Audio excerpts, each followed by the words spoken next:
Marx y su análisis del capital.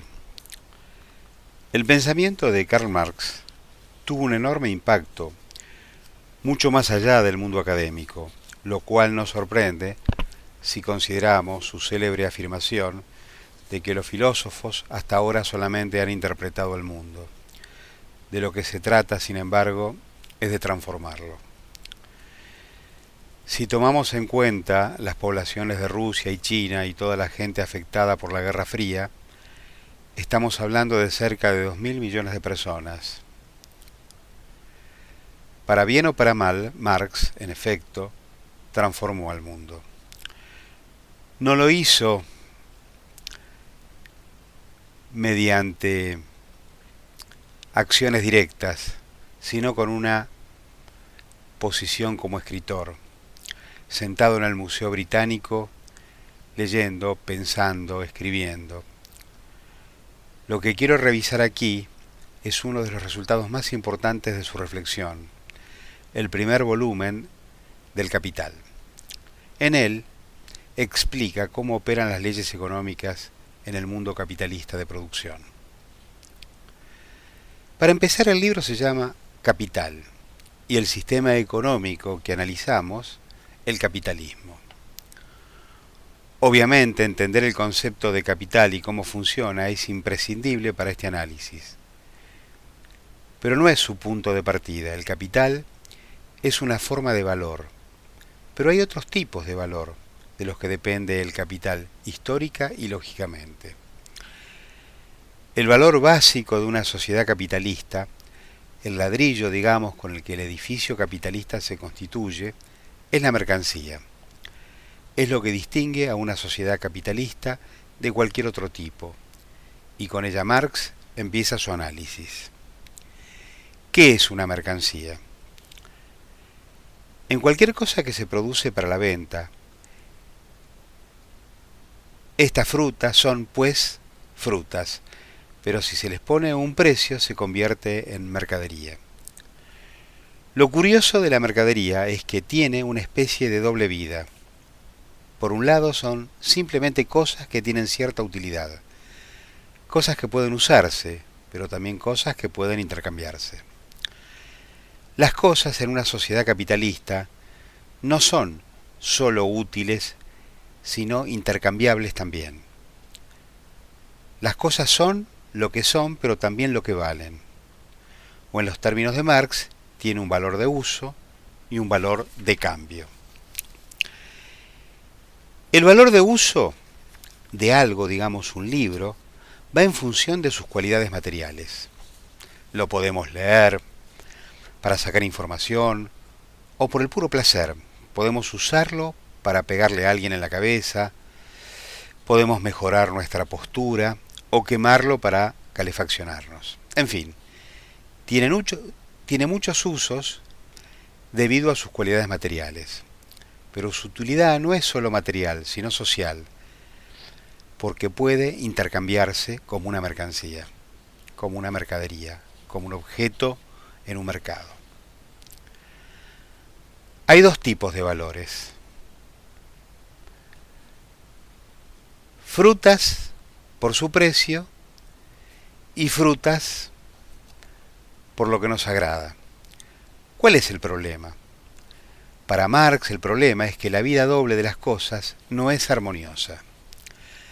Las cosas como tal tienen la finalidad de satisfacer necesidades humanas, mientras que las cosas como mercaderías tienen la finalidad de venderse y obtener ganancias. Estos dos fines chocan entre sí, con el resultado, en el capitalismo, de que el valor de uso de las cosas es distorsionado, reprimida y abusada. En resumidas cuentas, la utilidad de las cosas es quitada, es enajenada. ¿Cómo ocurre esto? ¿Comprarías un coche que no tuviera llantas? Claro que no. La utilidad de las cosas es claramente importante para que se venda. Pero Marx señala que el valor de uso es secundario aquí. Antes de sacar provecho del valor de uso de una mercancía, de una mercadería, de un objeto, hay que comprarlo. Sí, señor, comprarlo primero. Si no hay venta, no hay uso. Si en el supermercado ves un pan, ves claramente su utilidad, su valor de uso, pero ese valor está totalmente latente. Aunque sea comestible, su valor de cambio tiene que demostrarse antes de que sea comido. Si nadie lo compra, se echará a la basura, aunque millones tengan hambre. La utilidad de las cosas puede verse afectada también por sabotaje. Siempre y cuando las ventas no se vean afectadas, una compañía puede escatimar los materiales, las medidas de seguridad y el trabajo. Esto le ahorra dinero, pero resulta en productos defectuosos, peligrosos o hasta mortales. El plomo de la pintura, los asbestos en la construcción, pesticidas en los alimentos, etcétera, etcétera. Dejemos por ahora el predominio del valor de cambio y pasemos a ver el fenómeno del intercambio más cerca. Hemos mencionado la venta de mercadería hasta ahora, en términos de dinero, pero más básico que eso es el simple intercambio de ellas, cambiar una cosa por otra distinta. Tomemos por ejemplo un cigarrillo, una virome. Su forma es muy parecida, pero son dos cosas distintas, con diferentes cualidades y usos. Yo te doy el bolígrafo y vos me das el cigarro. Trato hecho. Pero si te ofreciera un bolígrafo por un celular, me dirías que ni en broma. ¿Podrías decidir intercambio del bolígrafo por un celular? Pero debido a que el mundo real nadie haría ese intercambio, mientras que el de un bolígrafo y un cigarro sí, indica que las cosas se intercambian según proporciones establecidas y no porque te guste o es un capricho. Entonces, ¿en base a qué principio o criterio puede intercambiarse? La respuesta de Marx es el trabajo. Tomemos el ejemplo de dos mineros. Uno tarda una semana en extraer 1 gramo de cobre y el otro un mes para extraer 1 gramo de oro. Si al fin del mes intercambian sus respectivos gramos, diríamos que el trato no es justo, porque uno tuvo que trabajar muchísimo más. Entonces lo que rige el cambio es el tiempo de trabajo. Las mercaderías se distinguen en cuanto a sus calidades materiales, pero todas tienen algo en común, cierto tiempo de esfuerzo humano para producirlas. Esta característica puramente temporal del trabajo es llamada por Marx trabajo abstracto. Tratar distintos tipos de trabajo de esa manera es lo que facilita el intercambio. Entonces, si el valor de un producto va a función del tiempo de trabajo necesario para producirlo, uno podría pensar que trabajar más lento haría que el producto tuviera más valor, porque uno tardaría más tiempo en producirlo. Por ejemplo, tardar 2 semanas en vez de una para tejer un suéter, un pullover. Marx responde a esto diciendo que el tiempo de trabajo del que se trata es el tiempo socialmente estándar, y da el ejemplo de la introducción del telar en Inglaterra. La abuelita en su sillón va a seguir tardando una semana, pero con cada vez más gente usando esta nueva máquina, el tiempo socialmente estándar, o sea, el tiempo que un productor promedio tarda en producir un pullover, se reduce muchísimo. Hasta ahora, hemos visto que toda mercancía contiene trabajo abstracto, pero por mucho que intentes, no lo vas a encontrar materialmente en los productos, porque no es una realidad material, sino social. Si pudiera llegar a pararte al lado del presidente, verías que no hay ninguna diferencia relevante desde el punto de vista biológico entre su persona y la tuya. Su cuerpo no tiene ninguna cualidad que podríamos llamar presidencial. Y eso porque lo que hace presidente no es ninguna cualidad biológica, sino social. lo tratamos como presidente. Esa cualidad suya es un producto de las relaciones humanas. Si dejamos de vista el carácter social de la relación entre las mercancías, entre las mercaderías, se convierte en lo que él llama fetiche. Algo es un fetiche cuando pensamos que tiene algún poder mágico. En el caso de la mercadería pensamos que su valor es natural, cuando en realidad es social. Pensamos que naturalmente atrae cierto precio, al igual que un imán naturalmente atrae a los elementos ferrosos. Pero no es cierto. Esta aparente naturalidad es resultado de las relaciones capitalistas de producción. Producción privada para las ganancias en vez de producción colectiva para el uso compartido. No hay ninguna ley natural que obligue a las personas a producir de esa forma. Hasta ahora hemos hablado del valor en términos de uso y del intercambio. Hemos visto que este último es el elemento básico del sistema capitalista. Pero el análisis quedaría muy corto si se quedara aquí. Hay dos formas más de valor, el dinero y el capital. Al principio hablábamos de que el capital es el verdadero motor del capitalismo, pero para llegar allí tenemos que pasar por el dinero. Tenemos que entender cómo el dinero emerge a partir del intercambio de mercadería y luego cómo se convierte en capital. En un sistema de trueque, donde mercancías se cambia directamente por otras mercancías, el problema es que la relación de valor entre una gama diferente de mercaderías no está bien establecida. Si yo quiero cambiar manzanas y tú camisas, ¿cómo podemos determinar cuánto tiempo socialmente estándar es necesario para producirlas? Pues eso sería una conjetura. Pero dice Marx, cuando los productos en una sociedad se producen en general para el intercambio, en vez del uso, las relaciones de valor se vuelven más establecidas. Por ejemplo, un abrigo igual 10 metros de lana, 10 kilos de manzanas, 2 onzas de perfume, 1 gramo de oro, etc. Al fijarse cada mes estas relaciones, surge un sistema de producción de mercancías, de mercaderías, de productos, con valores más o menos fijos. Aún así, determinar el valor de esa forma es bastante difícil.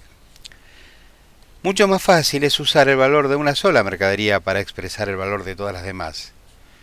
Históricamente, metales preciosos como el oro han jugado ese papel. Sea oro o algo así, la mercadería particular que se usa se llama dinero. Es la mercadería universal, equivalente a todas las demás. Cualquiera te puede decir que es muy bueno tener dinero, pero el capitalista te dirá que es mucho mejor tener capital. Cuando el dinero funciona como capital, su poder se multiplica exponencialmente. El capitalismo se trata no simplemente del dinero, sino del aumento de dinero invertido como capital para generar ganancia. Revisemos entonces las tres formas de valor en el capitalismo. Mercadería, un valor de uso producido para el intercambio. Dinero, la mercadería universal equivalente a todas las demás. Y el capital, dinero invertido para generar más dinero. Entonces, estas son las tres formas que el marxismo describe como valor. Cuando un capitalista invierte dinero como capital, ¿cuál es el mecanismo que permite que se multiplique? La respuesta es uno de los mayores logros de su pensamiento en el marxismo. La respuesta empieza con un análisis de la manera en que el capitalista se relaciona con el dinero, que es distinta a como lo hacemos tú y yo, vos y yo, nosotros. Imaginemos que soy dueño de una panadería y vos sos mi empleado. Marx dice que gente como nosotros vendemos para comprar. Vos vendés tu habilidad a hacer pan y yo vendo el pan. Recibimos dinero para nuestras respectivas actividades, pero no como un fin en sí mismo, sino para comprar más mercancía, comida, renta, la cuota del colegio para tus hijos, el transporte, nafta para el coche, etc. El ciclo que se nota aquí es mercadería, dinero, mercadería. La venta y compra de mercaderías mediante el dinero. El capitalista, en cambio, no es un mero productor como nosotros, sino un dueño de dinero. El ciclo que le atraviesa es dinero, mercancía, dinero. Él compra mercancías para luego venderlas. En otras palabras, gasta dinero para ganar dinero. Obviamente, termina con más dinero que el que comenzó. Este dinero inicial no es meramente dinero, sino capital. Dinero invertido para generar ganancia o plusvalía. ¿Qué hace con ese dinero? Pues no es toda ganancia. Es probable que haya pedido prestado una porción del capital, por lo que tendrá que pagar intereses sobre el préstamo. Y es probable que alquile equipos, locales, y por lo que una porción va a pagar alquileres. Lo que queda es ganancia, la cual puede usarse para sus gastos personales, comida, viajes, etc. Como el resto de nosotros, o como el capital para invertir nuevamente. Entonces tenemos un dinero original que por medio de un proceso todavía misterioso produce una cantidad mayor. El dinero inicial se quita interés, gastos.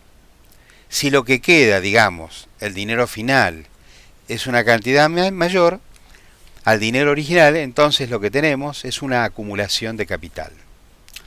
Entonces, la acumulación de capital es la diferencia entre el dinero inicial y lo producido. Lo que vemos en la sociedad es la proliferación exponencial de mercaderías, pero lo que posibilita eso es la acumulación de capital. Acumular mercaderías no tiene ningún sentido. Hasta ahora Marx ha esbozado cómo el capital se relaciona con el dinero. ¿Qué hace con él? Pero no está claro todavía el mecanismo que permite la generación de la plusvalía, es decir, la diferencia. ¿De dónde viene? Hay varias posibilidades.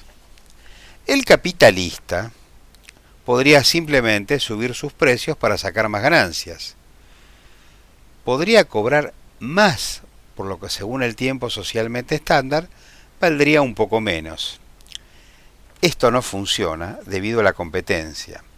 O bien sus clientes irán a comprar a sus rivales, o los propios competidores subirán sus precios también. En todo caso, esta estrategia fracasa. Cuando no hay competencia y un capitalista tiene un monopolio en el mercado, es muy fácil subir los precios. Sin duda, muchas ganancias pueden generarse de esta forma, pero las ganancias de monopolios constituyen un porcentaje pequeño del total de la plusvalía generada a escala mundial. Así que hay que buscar la respuesta en otro lado. Otra posibilidad es que la plusvalía resulte simplemente de la compra y venta de mercaderías. Pero esto es ilusorio.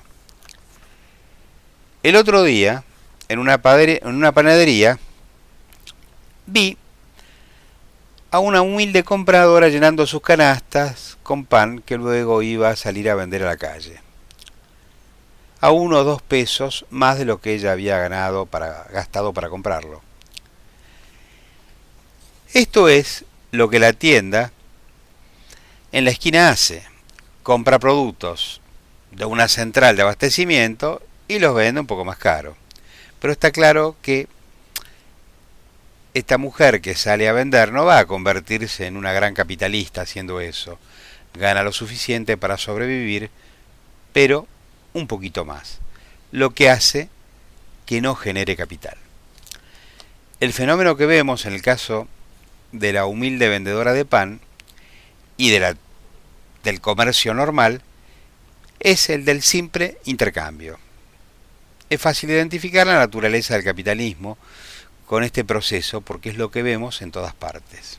Pero Marx fue más allá del mero intercambio de mercaderías para ver qué es el proceso, lo que se tiene en un proceso de producción. El capitalista compra mercaderías capaces de generar o producir nuevas mercaderías. En eso reside el secreto. ¿Qué tipo de mercancía puede hacer eso? El poder de trabajar del ser humano, el trabajo. Cuando el dinero compra un pan, el dinero actúa simplemente como dinero, facilitando un intercambio. Pero cuando el dinero compra el poder de trabajo de los seres humanos, actúa como capital. Solo así puede el capital acumularse. Lo que implica esto es que el poder del trabajo se ha convertido en una mercadería, como si en el supermercado vieras en la sección de lácteos a un ser humano ofreciendo su trabajo. El proceso histórico por el que el trabajo humano llegó a convertirse en una mercadería, Marx lo llama la expropiación. Tema de mucha importancia, pero no es para desarrollarlo. El punto importante es que este proceso histórico divorció los medios de producción de las manos de muchísimos productores con el resultado de que, para sobrevivir, se veía y se ve obligado a vender su trabajo.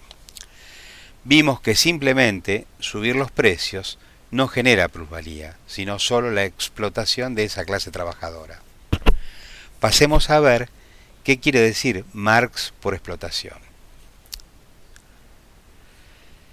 El diccionario define explotación como beneficiarse de forma injusta del trabajo de alguien. Típicamente, al hacerlo, trabajar más de lo que puede, o al campesino de forma excesiva. Pues esa básicamente es la idea. Vamos a ver cómo Marx lo explica. Para cualquier trabajo asalariado, hay que recordar que el trabajo es una mercadería, es una mercancía, algo que un capitalista compra por cierto precio. Este precio que paga es el sueldo o ingreso del trabajador. Hay que volver a preguntarnos por el valor de esa mercadería. ¿Cómo se determina? Recordarás que es el tiempo de trabajo socialmente necesario para producirlo. Creo que entendemos este concepto en el caso de cualquier producto o objeto que compramos en un negocio. Pero el punto, dice Marx, es que eso se aplica también al trabajo humano como mercadería. Es solo que en este caso es el tiempo de trabajo socialmente estándar para producir y mantenerlo vivo para que regrese mañana a trabajar. De todas maneras, y como un agregado a esto, debemos recordar que Marx escribió su trabajo en el siglo XIX, por lo que en estos 200 años hay aspectos y modos que han variado y tenemos que considerar que este es el fundamento y el desarrollo de la teoría y que el capitalismo ha tomado nuevas formas y no sirve como modelo ortodoxo y estricto. Continuando con la descripción de Marx, en el proceso, la mercadería es el trabajo humano y lo que hace es producir mercaderías que, a fin de cuentas, son más valiosas que su propio trabajo. Pero la pregunta es, ¿qué vale su trabajo? El salario mínimo actualmente es, dependiendo de la zona, de X cantidad de pesos. Eso significa que hay que pagar como mínimo esos pesos. Supongamos 100 para una jornada de trabajo. Según la política social, con 100 pesos el trabajador tendrá lo suficiente para alimentarse, tener medicamentos si es necesario y volver mañana a trabajar. Eso obviamente es un nivel de subsistencia y el capitalismo lo pagará solo si el valor total de todo lo que produce el trabajador en una jornada sea mayor a esa cantidad. Vamos a suponer que nuestro trabajador trabaja en una fábrica y que tarda 4 horas en producir productos que tengan un valor total de 100 pesos. Digamos, camisetas. Cada hora que trabaja más allá de esos 4 significa plusvalía para el dueño de la fábrica. El valor de las camisetas, 5, 6, 7, 8, van al bolsillo del dueño, según este esquema.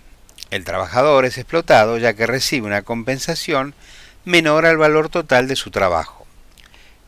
Piensa que le está pagando por todo el día, pero la verdad es que su sueldo corresponde a solo una porción de la jornada. Si no fuera así, no habría ganancia. Había dicho que la mercadería secreta que el capitalista compra es el trabajo humano, pero no es la única. Desde luego compra materia prima, maquinarias, etc. O sea, los medios con los que trabaja el trabajador. Pero la ganancia es producto únicamente de la acción del trabajo humano. Para Marx, el capital toma 2 formas: capital constante y capital variable. Como acabamos de ver, el valor del trabajo, o sea, el valor que el trabajo agrega a una mercadería, puede variar y así permitir la posibilidad de plusvalía. El trabajo humano entonces es el capital variable. El capital constante es la materia prima, las maquinarias, etc. El valor que agrega a la mercadería no varía, sino más bien es constante. Y eso por la misma razón por la que no se la puede subir caprichosamente el precio de una mercadería. Es por eso que vemos al final del nombre de muchas compañías las extrañas siglas: Sociedades Anónimas, SRL, etc. Esto significa Sociedad Anónima de Capital Variable. En otras palabras, una empresa que se dedica a la compra del trabajo humano. Siempre me ha parecido curioso eso de anónima, como si no quisiera ser los dueños de la cara. ¿Quién sabe por qué? El mundo de los negocios es volátil. De repente hay más competencia o se sube el precio de la materia prima, etc. Para compensar, el dueño acude al único componente variable de la empresa, que es el trabajo humano. Para que no se vea afectada la ganancia, puede variar su capital humano y extender las jornadas de 8, 10 o 12 horas, o al hacer que el trabajador trabaje más rápido, etc. Esto le ahorra dinero para el capitalista, pero explota al trabajador. En respuesta de Marx a la explotación y la pobreza de las masas, no era luchar por un mejor sueldo, sino eliminar el trabajo humano como mercancía, la abolición del trabajo asalariado. Su respuesta, como sabemos, era el comunismo, donde la clase trabajadora gobierna a sí mismo y produce un excedente material para responder a las necesidades humanas reales. Una producción cooperativa y colectiva para el uso compartido. Este es uno, de acuerdo o no a la noción de comunismo. Sería intelectualmente irresponsable hacer caso omiso de su análisis del capital y cómo, mediante el trabajo humano, se genera riqueza. Esta, de alguna manera, es el resumen muy sencillo del marxismo